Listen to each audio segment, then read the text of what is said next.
Alright, what is going on, everyone? Welcome to another episode of Very Cold Lasagna, the podcast that houses a safe and open listening platform for casual, cold, and even the dumbest takes on the world of WWE, AEW, the NFL, and the wide world of pro wrestling and sports in general. I'm your host, DylanLasagna. Welcome to today's episode number 48 of this freezing cold podcast. And today, I got another good show for you all because we're not going to be talking about the NFL, our usual weekly recaps, or even the 49ers recaps just yet. Because today, we're going to be talking about a little bit of pro wrestling. Yeah, I haven't talked about pro wrestling on a podcast episode in quite a while, ever since the NFL season started. But I decided to talk about it because of a certain thing that happened this past week. Actually, the last week, because, you know, I'm kind of late on it. But anyway, I want to talk to you all about it anyways. So, I'm going to give you all my late and outdated AEW Dynamite and Rampage Grand Slam review. Yeah. Why exactly is it called Grand Slam? So, the reason why they're calling it Grand Slam, or why they called it Grand Slam, was because they were celebrating their largest attended set of All Elite Wrestling events in its short 2-year history. It was going to be held at Arthur Ashe Stadium, which was well known for hosting the U.S. Open tennis tournament. It was going to be their first full event inside of a stadium, whether it was a 20,000, 30,000, 40,000, however many thousands of fans were going to be in that stadium. So around 20,000 fans attended Dynamite and Rampage. Actually, mind you, Rampage was taped. So, it was only like one night, but on TV it appeared to be 2 nights. So, you get the point. So, this was also held in New York City, which was primarily WWE home turf. Yeah, so they were invading WWE homeland, pal. So, AEW invaded WWE home turf. They went to Arthur Ashe Stadium last week on Wednesday, September 22nd, and technically Friday, September 24th for Dynamite and Rampage Grand Slam. So they stacked up this Rampage and Dynamite cards with a lot of mega matches, at least in the eyes of AEW fans. So they gave matches like Kenny Omega versus Bryan Danielson, formerly known as Daniel Bryan. And then they also had Britt Baker defend her AEW Women's title against Ruby Soho, formerly known as Ruby Riott in WWE. And they had on Rampage CM Punk versus Powerhouse Will Hobbs of Team Taz. And they even made Rampage a 2-hour special last Friday. So, in this episode, we're going to be talking about these 2 Grand Slam episodes of Dynamite and Rampage. And from what I'm seeing so far, in these last couple of days, because I've honestly needed time to catch up on pro wrestling because I've barely seen it since the NFL season started. But from what I've seen, like since I've caught up with this Grand Slam stuff, a lot of pro wrestling fans, and yes, I use that in air quotes, a lot of pro wrestling fans were claiming this to be a history-making event for AEW and wrestling in general. So we're going to go into this episode asking the question, did it live up to the hype? Was this the history-making episode that AEW fans, pro wrestling fans, are claiming this to be? We're going to take a look at AEW Grand Slam Week, as I like to call it. But before we go deep into this topic for the rest of the episode, you all know what I love to do here on this show in each and every episode, and that's talk about my social media. Make sure to subscribe and turn on the notification bell for the YouTube channel of Very Cold Lasagna so you can get that freezing cold pasta that's always served in the cold ass fridge. And make sure to listen to the show on Apple Podcasts, Spotify, and Anchor FM, as well as Google Podcasts, and follow the show on Twitter and Instagram at Very Cold Lasagna.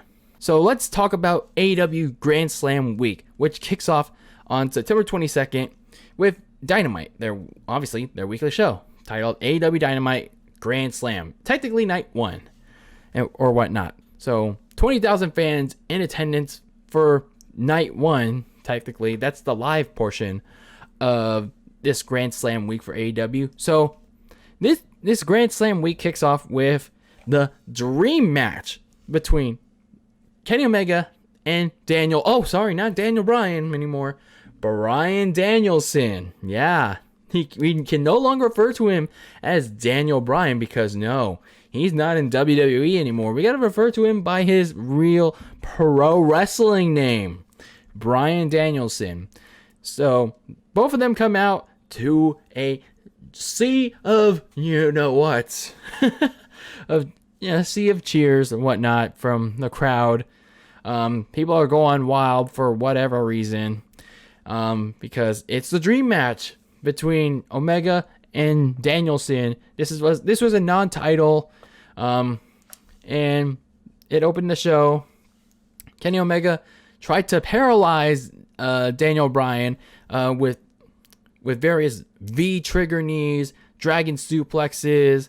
So pretty much he was trying to send him back into retirement, and honestly, he could have at this point.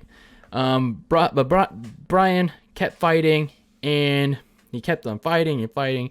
He kept getting back into this match, but in the end, both men failed to realize that there was a 30-minute time limit, and the match went into a draw. Yeah, like literally at the 1 minute mark, they were just fighting each other, like fight, and without any like desperation or any like instinct of either Kenny Omega trying to go for the one-winged angel or Daniel Bryan trying to lock in the label lock. There was nothing of that. There's no hurry up offense from any of them. They were just like, oh, we're just going on with this match as normal. And it ended in a draw. So the Elite came out to break up Bryan, lock in the label lock after the match was over on Omega, and then they super kicked him in the corner. So here comes Jurassic Express and Christian Cage to fend off the Super Elite, and that was the end of that.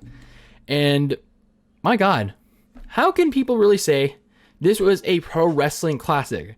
How can these so-called wrestling fans call this a 5-star classic when this put me to sleep? This really put me to sleep. And I get it. We can like what we like, and we can dislike what we dislike. But can we please splash some water in our faces and admit to ourselves, this match is boring. This was really, really boring. They were taking their sweet, long-ass time to set up spots. They were dragging this match forever with, honestly, they weren't even, doing all these flips and kicks. They were just, pandering onto the crowd. So, it was pretty much just a circus show for this opening match. It was either just them kicking, kneeing, suplexing each other for 30 damn minutes with no variety and no story whatsoever. And yet, people called this a great match. People called this an instant classic that was awarded 5 stars. Yeah, 5 stars. This was a 5-star match. Are you... Am I seeing something differently? That this was given a 5-star... that this makes this a 5-star match? You know what was a 5-star match? The game I just watched on Sunday Night Football, or between the Green Bay Packers and my San Francisco 49ers. You know what else was a 5-star classic? The 2 Sunday night games I previously watched in the last 2 weeks. Yes, 2 teams throwing around a football at each other, as defined by the Smarks. Two teams throwing around a ball around each other for 60 minutes. Even longer than that. Actually, 3 hours. Yes, those are 5-star classics, depending on who the team is, obviously. But still, you get the point. It's more entertaining than what I just saw in this one match between Kenny Omega and Bryan Danielson. But then again, this is what Daniel Bryan wanted. He has returned to typical indie bullshit with no selling, no stories, dragging on long-ass boring matches with shitty pace. I warned Daniel Bryan. I know pretty much a lot of people that are true wrestling fans that see everything clearly like, I just didn't want him to get hurt in AEW. But it looks like he wants to head towards that direction, towards a second retirement. I don't want to be mean or anything, but I'm just being honest. So, if he wants to, have all these long, boring matches that are going to put him at risk of a second retirement again, then he can do him. All right, whatever. So, AEW fans will eventually reap what they sow with Bryan Danielson. So, then we get a CM Punk promo talking about Team Taz, who put him through a table the previous week, and how they want to take away Happy CM Punk. So he's pretty much stealing Happy Baron Corbin's gimmick, which is pretty much been like dead at this point. But that's besides the point.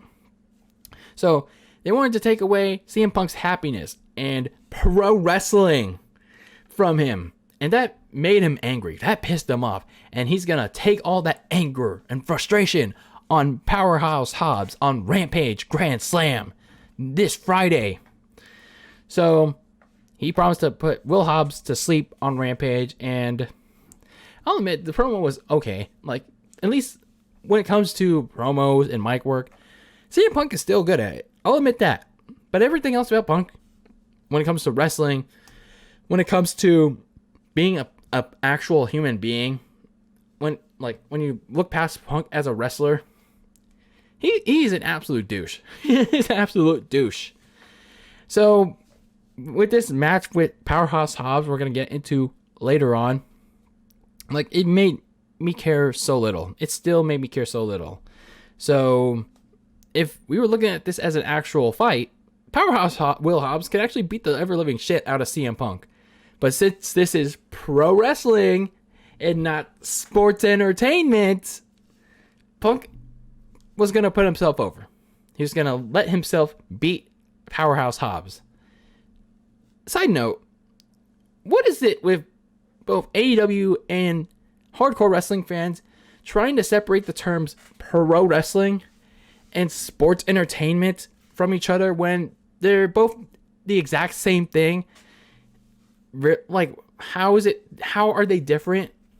It's like, they're both the same. It's like pro wrestling, that's entertaining. I don't understand what the difference is. What is so different between pro wrestling and sports entertainment? Tell me. So then we get to Brian Pillman versus MJF. I didn't care about this match. I mean, honestly, MJF should have just cut a promo on New York, bashing all of its teams like the Knicks, the New York Mets, the New York Yankees, especially the New York Giants and the New York Jets. He should have bashed all of New York in a promo. So he taps out Brian Pillman Jr. with the Salted and Wound armbar, or Salted in the Earth, whatever it's called. I just don't know what they're going to do with MJF, because like ever since he lost the feud to Jericho at All Out, it's like he's kind of been like, I don't know, like in that middle road. Like what does he do now? So it kind of feels that way now. He's had this mini feud with Brian Pillman Jr. and it's like, what does he do now? So hopefully he doesn't stay too directionless, because he's still pretty young. He still has talent, potential to be a top star in AEW. I know some people will say he's just Miz 2.0, but like he can get out of that shell of being Miz 2.0. So then we had Cody Rhodes versus Malachi Black. The New York crowd was pretty mixed for Cody. They were also pretty mixed for Brandy Rhodes, Cody's wife, who made a return for the first time since, was it when they announced her pregnancy? Back in, I don't even remember when. She announced that shit. But anyway, she was back. Honestly, I didn't really care too much about this match either, because I had no interest in either one of them. Towards the end of this long-ass match that, like with a lot of this week of Grand Slam, I played at 2 times speed on the Electric Boogaloo. If you know what I mean by that, you know where I'm watching this shit. You know where I'm watching this. On the streams. On the Streamline River. layman terms. So anyway, so Arn Anderson tried to rally Cody into winning this match, but I don't remember if this was like a botch or anything. He tried to like go on the other side of the ring apron, but then as he was turning the corner, he slipped. I didn't know if that was a botch or anything, but it looked like really weird. So Cody went to check on him, but Arn Anderson told him like, go finish this match. And then as Cody was trying to keep punching Malachi Black, sorry, because we can't say WWE names anymore. And then he kept punching him, and then he pushed the referee aside so he can keep punching him. Aleister Black jizzed he jizzed out black jizz all over Cody. And then he got a fruit roll-up victory on him. So, wow, Cody Rhodes is finding different ways to make himself look like a big goof. Even in his big returns to TV. He's losing all these big matches that he doesn't feel special as an executive vice president.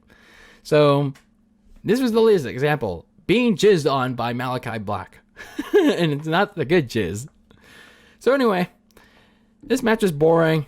It was very long. Even at 2x speed, it sucked. The ending was very cluttered too.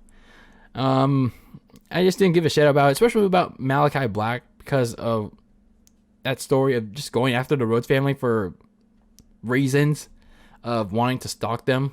Like, don't be a pedo, dude. Don't be a pedo. So then we had a tag team match, which I honestly thought was the whole match of the night in these overall two shows. FTR, Dax Harwood, and Cash Wheeler versus Sting and Darby Allin. And I'll say it, this was honestly a decent match. Honestly, the best match of the entire Grand Slam week. Just because, like, of what I'm about to say. FTR controlled the pace of the first half of this match by double teaming Sting and Darby Allin in their corner. So some good tag team chemistry from FTR. But then Sting began a rally in the later stages of the match. And then towards the end, Tully Blanchard set up a chair in the corner for FTR, but Sting dodged it, and Dax Harwood inadvertently hit his head into it, and Sting hit the Scorpion Death Drop and then locked in Dax Harwood into the Death Lock. And although Cash Wheeler was holding Wheeler's hand, Dax Harwood's hand, telling him, don't tap, Darby Allin hit a coffin drop onto Cash Wheeler while on the ring apron, which looked very brutal, if you ask me. And then that knocked out Cash Wheeler, and Dax Harwood tapped out.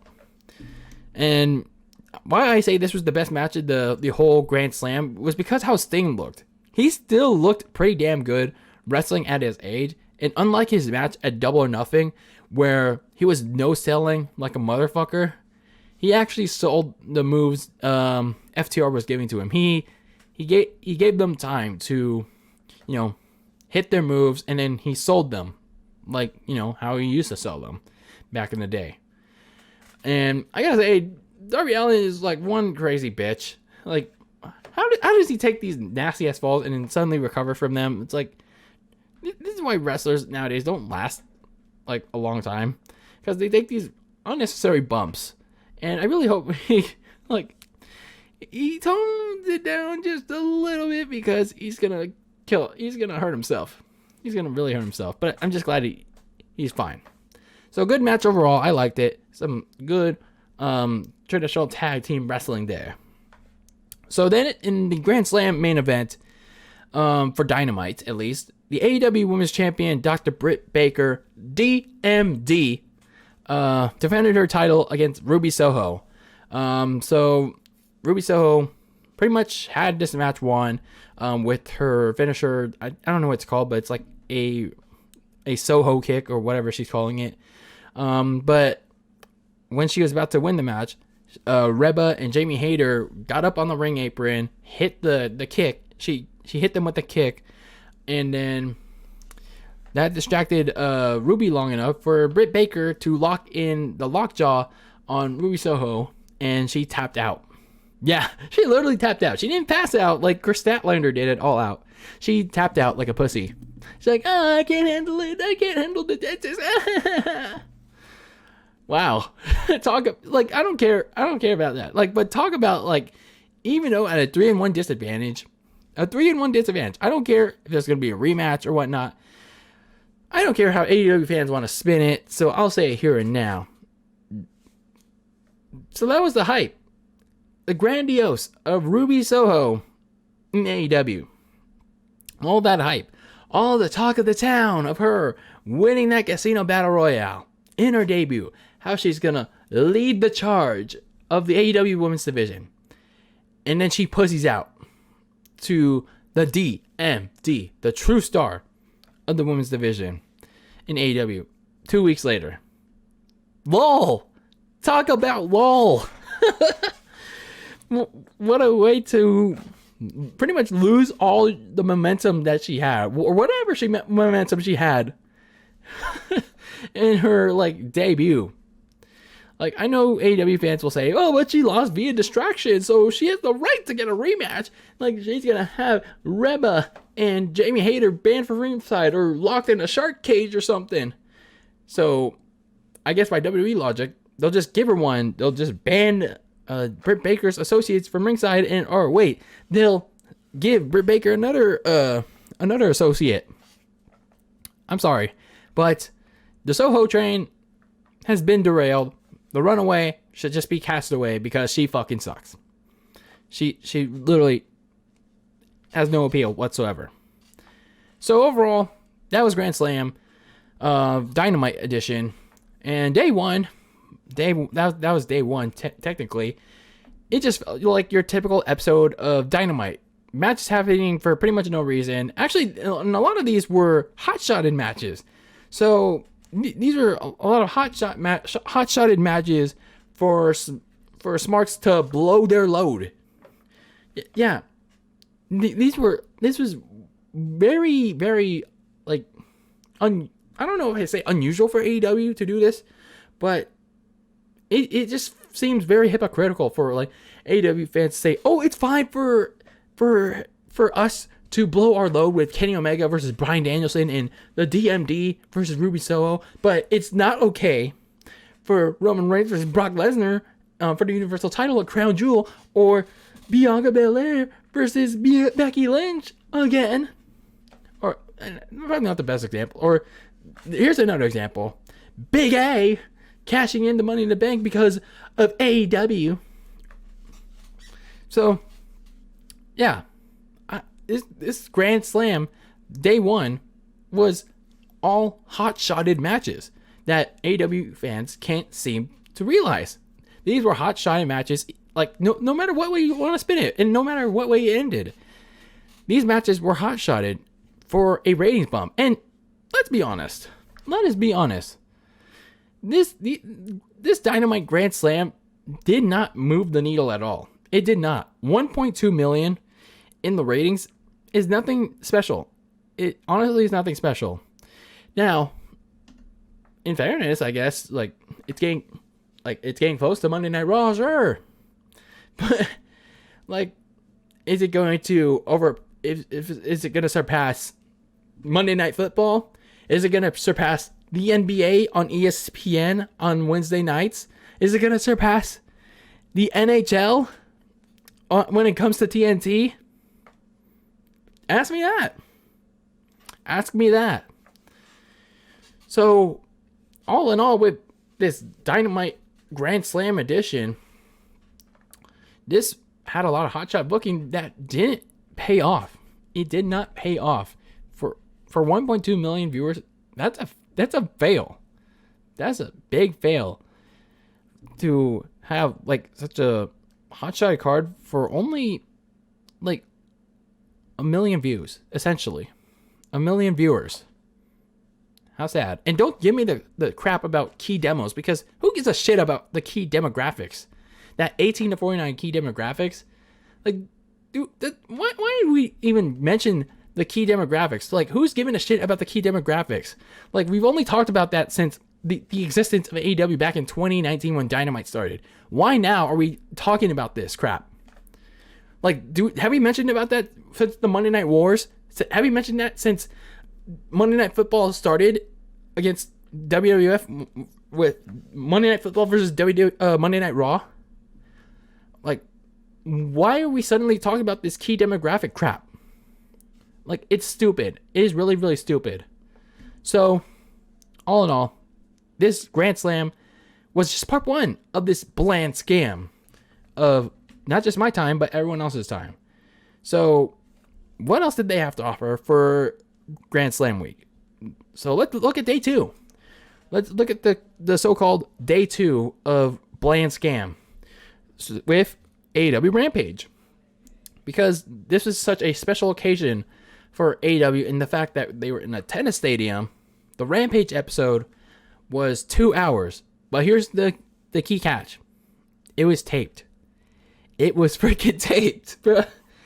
I just wonder, like, why couldn't they have this live? If they were making such a big deal about, you know, being in a big-ass tennis stadium in front of 20,000 people, how the hell could they not make this 2 nights? And they also have, like, billions of dollars from a shitty football team owner in the Jacksonville Jaguars and Shahid Khan. Like, how the hell were they not able to afford 2 nights in this tennis stadium? Like, I'm not trying to, like, be, like, advocating for AEW, but it's like, how? Like, you're trying to make a name for yourself with this Grand Slam, but was the stadium booked for the US Open or for some other shit on that Friday night? Or is AEW that cheap, or does nobody give a shit? Ask me that. So anyway, let's talk about AEW Rampage Grand Slam. Man, how many times have I mentioned that word? It's kind of like that one George Lopez episode where they keep bringing up the Disney mouse because they were trying to give away a free trip to Disneyland or something. But anyway, so we've opened up the show with Rampage Grand Slam with CM Punk versus Powerhouse Will Hobbs. Yeah, that's one way to entice the viewers, pal. So Powerhouse Hobbs used his strength to overpower CM Punk for much of this match, but CM Punk came back with some kicks, a neck breaker, his trademark running knee in the corner, and the Macho Man elbow drop for 2. They botched a avalanche hurricanrana, specifically CM Punk, and that looked like it almost concussed Will Hobbs. Like, goddamn. Like, if you're not gonna do a move correctly, then don't do it at all. Like, seriously, don't. So at the end, saw CM Punk hit a GTS on Will Hobbs, which he also didn't hit properly. After Will Hobbs accidentally ran into his Team Taz partner, Hook. So CM Punk gets the 1, 2, 3. Punk wins his second match in his pro wrestling return. So this was an okay match. CM Punk is still trying to get his bearing back when it comes to in-ring work. But at some point, it's going to come to a line where CM Punk is going to have to actually carry a match. When I mean carry, he's going to have to do some or most of the work. He's going to have to lead the charge when it comes to working a pro wrestling match again. He's had 2 matches to shake off the ring rust, but now it's time for him to prove that he can equally hang with the rest of AEW. Because at some point, they're not going to, like, you know, bend on their knees and suck their you-know-what for him, like, when it comes to the in-ring work. Like, he's got to keep up with the rest of them. So that was that.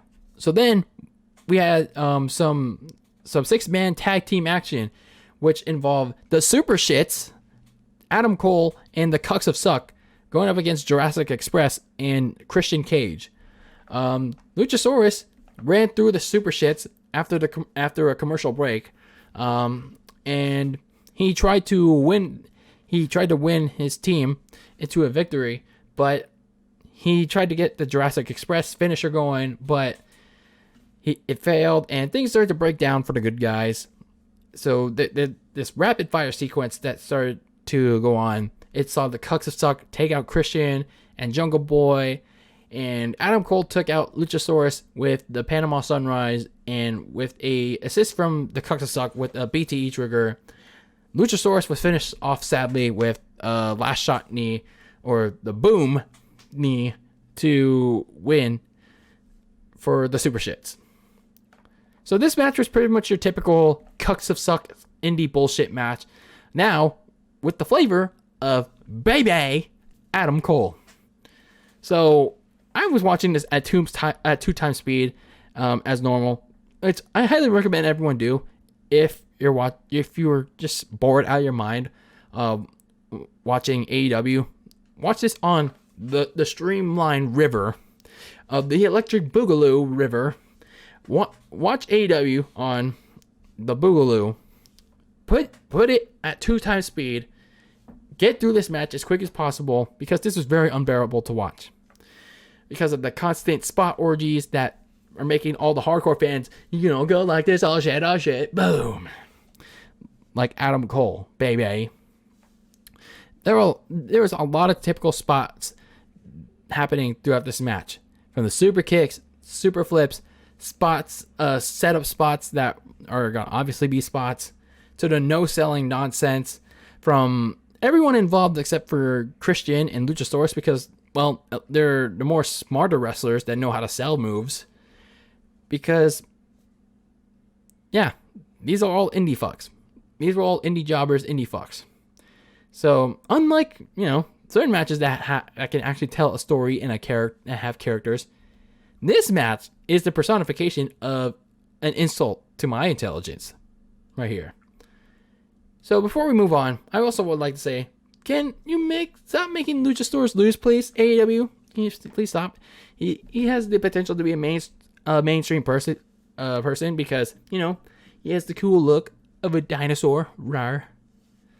But anyway, I digress. So then you had Scorpio Sky and Ethan Page, the Men of the Year, whatever they're called, take on the Inner Circle's Jake Hager and Chris Jericho. So throughout this match, both teams switched control. They switched control of like who was gaining the offense. But in the end, Jake Hager lost this match because of Dan Lambert of America Top Team, and he tripped Jake Hager, and that allowed Scorpio Sky to fruit roll up Hager for the win. So after the match, Jericho and Jake Hager attempted to attack Dan Lambert, but here comes America's Top Team, which consisted of legit MMA and UFC fighters. They came out to save him, and they beat down Jericho and Hager, capped off by some dude named Jorge Masvidal, busting Jericho open with a very hard knee strike. So I guess they're continuing this like UFC MMA invasion in AEW. But it's kind of weird how they're doing it with like two jobbers in Scorpio Sky and Ethan Page aligning with like actual legit MMA fighters. A group that actually consists of legit badasses. I don't know. I don't know like any of them except for Paige Van Zant. Speaking of which, like I don't know why Jericho was selling for her. Like it made him look like very weak, taking punches from her. So yeah, this match was kind of boring, but I guess the beatdown served its purpose. So then we had another spot orgy fest in the form of an 8-man tag team match. Santana and Ortiz teamed up with the AEW tag team champions, the Lucha Bros, to take on Private Party and the Butcher and the Blade. I did want to mention, in a little side note, Private Party wore jerseys from the Brooklyn Nets. One of them specifically wore a Kevin Durant jersey. I don't know who 16 on the Brooklyn Nets are. Like, I don't think that's James Harden. Like, who's 16 on the Brooklyn Nets? I don't know. So, Santana and Ortiz donned face paint representative of the New York Mets, which is kind of weird considering that if that's their favorite team, then they're not doing well in trying to get a postseason berth. So anyway, the action was getting fast and frenetic in the ring. And Matt Hardy attempted to cut Santana's hair, but Orange Cassidy came out to distract him, and Jack Evans was attacked heading into the commercial break. And then after the commercial break, the good guys finished the match with their finishers on Mark Quinn. So yeah, this is pretty much another stupid spot orgy that served no purpose other than, let's have a spot orgy in front of a nationally televised audience just because. At this point, with this Grand Slam portion of the week, they were literally just trying to fill up time. This 2-hour special by like having these pointless matches.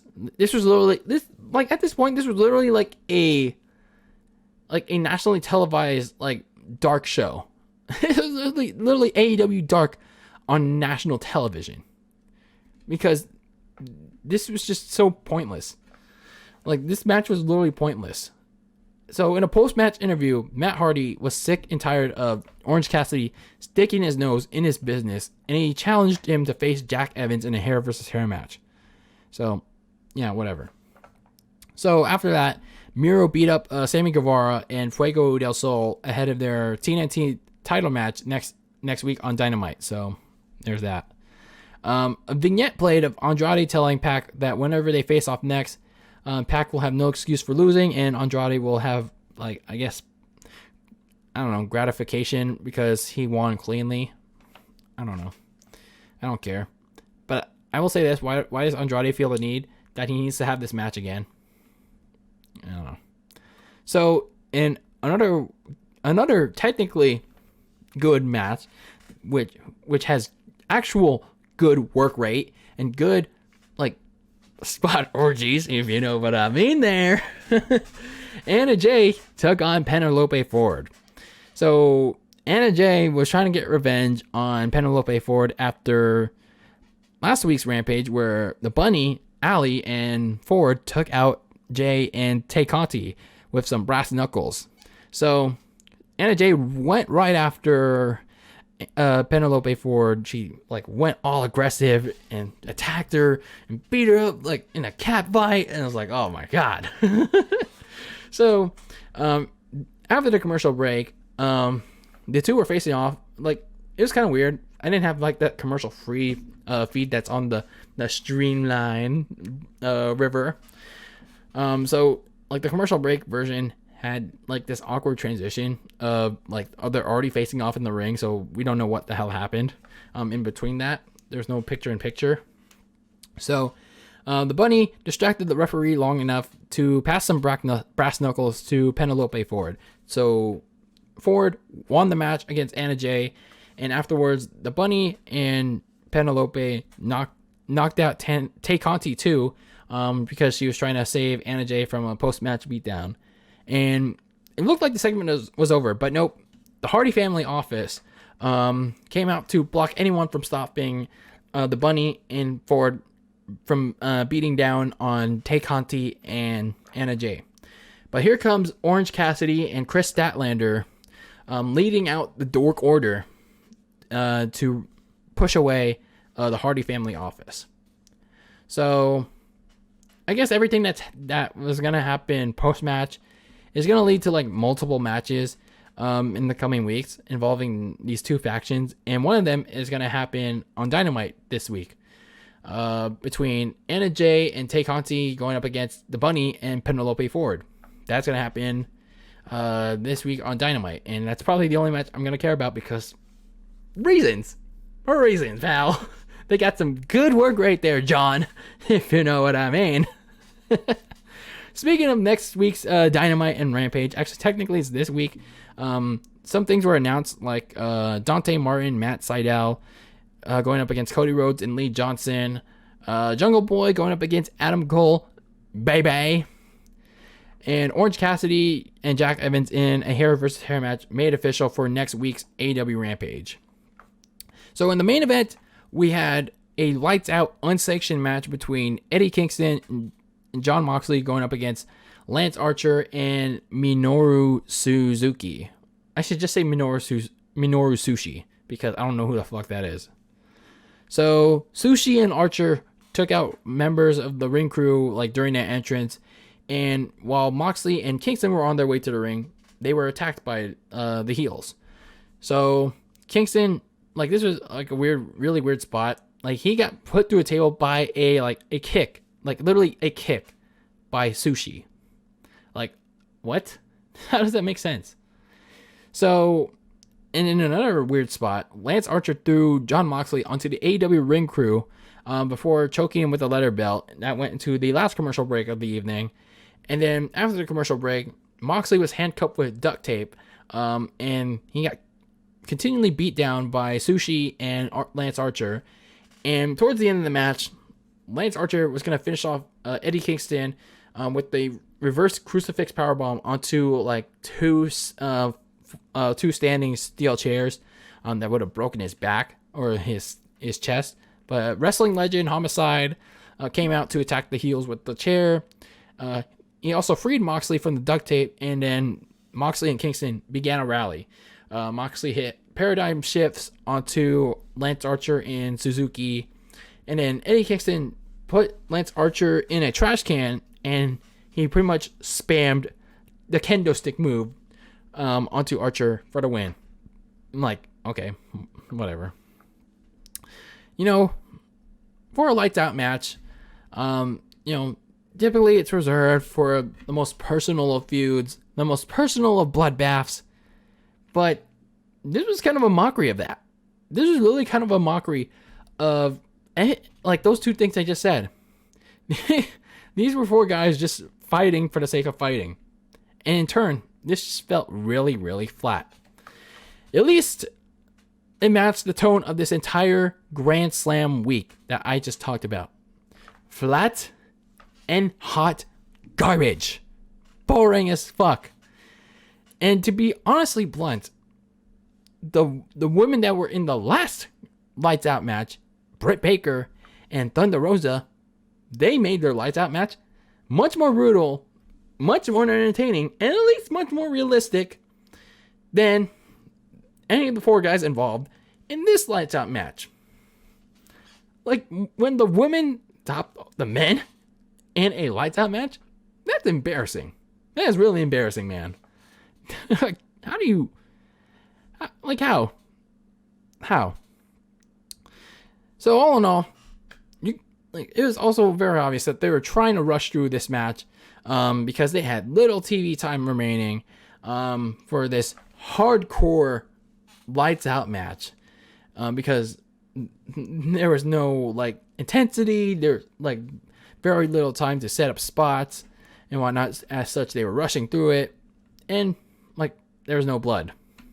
I mean, yeah, there was no blood. So overall, for this portion of Grand Slam, the Rampage portion, this did not need to be 2 hours. This really did not need to be 2 hours.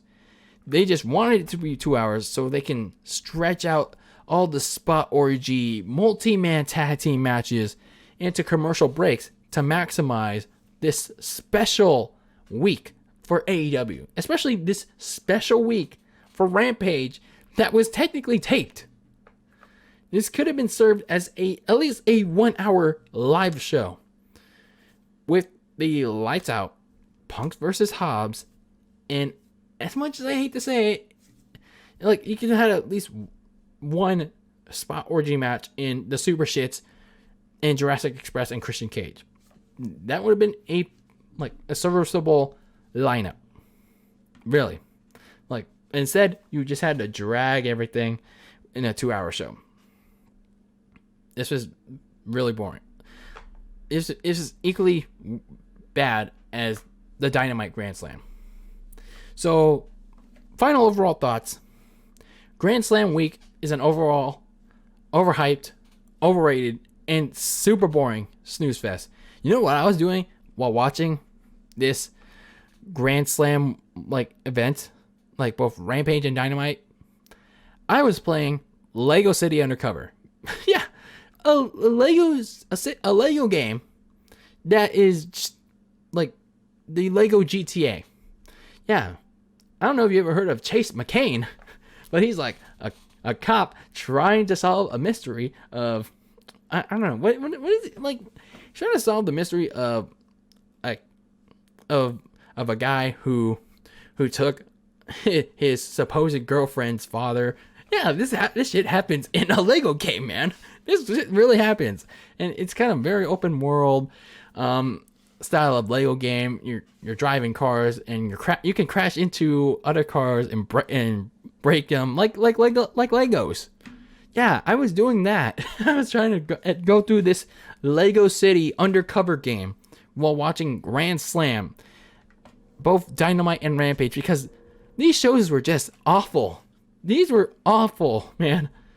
So bad that I was just like gonna sit here on my Nintendo Switch and at least progress through the story of Lego City Undercover. Yeah, that was how I felt about Grand Slam. I mean, the only positives I had about it was Sting and Darby Allin's tag team match and Anna Jay versus Penelope Ford on Rampage for reasons. Yeah, reasons. But with like most things, AEW, I again highly recommend the people that want to get into it, or at least just want to watch it for whatever reason, to watch this on the River Boogaloo, on the sites. So you don't have to watch this nationally televised indie fed at normal speed, and so you can get through all the bullshit as fast as possible without missing a thing on the fastest speed possible. 2x speed, I highly recommend. It's your friend. So the Dynamite portion was especially like I said, a hot-shotted clusterfuck. Yet AEW fans won't complain about it but if WWE did it, then it would be even more stupid and illogical. So why book a so-called wet dream match between Kenny Omega and Bryan Danielson in the first place on a nationally televised network, just so it can be booked to end in a draw? Like, is AEW gonna plan nothing for Bryan? Like, is he gonna plan for Bryan to dethrone Kenny Omega as world champion at Full Gear? Like, there's gotta be a clear-cut plan. There has to be a clear-cut plan for this. Like, what's the point of doing this match at Grand Slam if it's just gonna end in a draw? Why did you make people waste 30 minutes into watching these two guys that have no story, no character whatsoever, fight for 30 minutes and end in a draw? I would like to know. So, for as bad as WWE hotshots things, I have to say it, AEW is starting to fall in that trap of blowing their load to try to get the max TV ratings they can and to try to get any viewership they can, but they're failing bad at it. The fact that they only got 1.2 million, that's pretty much the same range that they've been getting, and no new viewers, which that should be their ultimate goal. New casual viewers, not trying to keep them away and gatekeep all the hardcore smarks. You should be trying to grow your audience, not keep the 1 or 1.2, 1.3, 1.4 million people you already have. It's the fact that you only got 1.2 for Wednesday night Grand Slam on Dynamite last week. It's a fail. It's an embarrassment. And I don't know how much they got for Rampage, but I probably imagine it's probably going to be around 600 to 800 people for Rampage. And that's going to be a testament to how big of a fail this Grand Slam week is going to be, like for television wise. And when it comes to ratings, it's only going to get worse for them, because when their former competition, because everyone likes to bash on WWE, like, oh, the NFL is crushing them. AEW is also crushing them. AEW is going to get a dose of reality in 3 weeks' time when the NBA season comes back, and soon they're going to get kicked from TNT with the NHL. They're going to be starting their nationally televised contracts in 3 weeks' time. Or I think it's next week. Next week or 2 weeks from now. I don't know. But either way, they're going to be facing their own form of competition. And one of them is from within in the NHL. And I know people say, but nobody cares about hockey in America. But still, the fact that AEW got booted off of a major network in TNT for hockey, That's brutal. That is brutal for a growing company. So overall, this Grand Slam week was just a bland scam, waste of time, and whatever. I know wrestling fans are entitled to what they want to like, but I'm also entitled to dislike what I want to dislike. And what I dislike is pretty much all of modern pro wrestling, whether it's WWE or AEW. And I'm allowed to speak my opinion on it.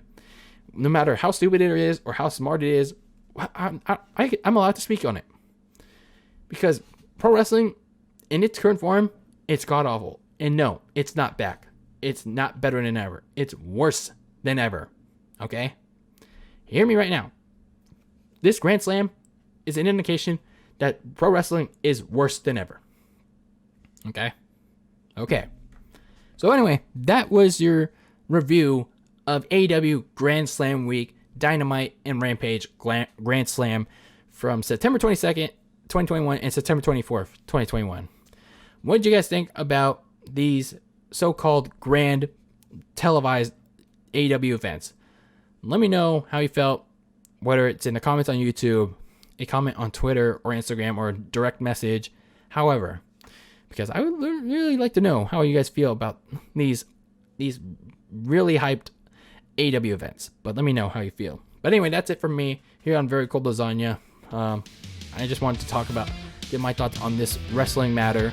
But then after that, back to football. We're going to be talking about week 3 of the NFL season, as well as the 49ers' heartbreaking loss to the Green Bay Packers on Sunday Night Football for this coming week. So that's it for me on Very Cold Lasagna. I'm your host, DylanLasagna. Make sure to subscribe, turn on the notification bell on the Very Cold Lasagna YouTube channel. Make sure to listen to the show on Apple Podcasts, Spotify, and Anchor FM, as well as Google Podcasts. Follow the show on social media on Twitter and Instagram at Very Cold Lasagna. And as always, keep that lasagna very cold in the fridge with your takes on the world of pro wrestling and sports in general. Freezing cold in the fridge, tasty like pasta. And until next time, peace out.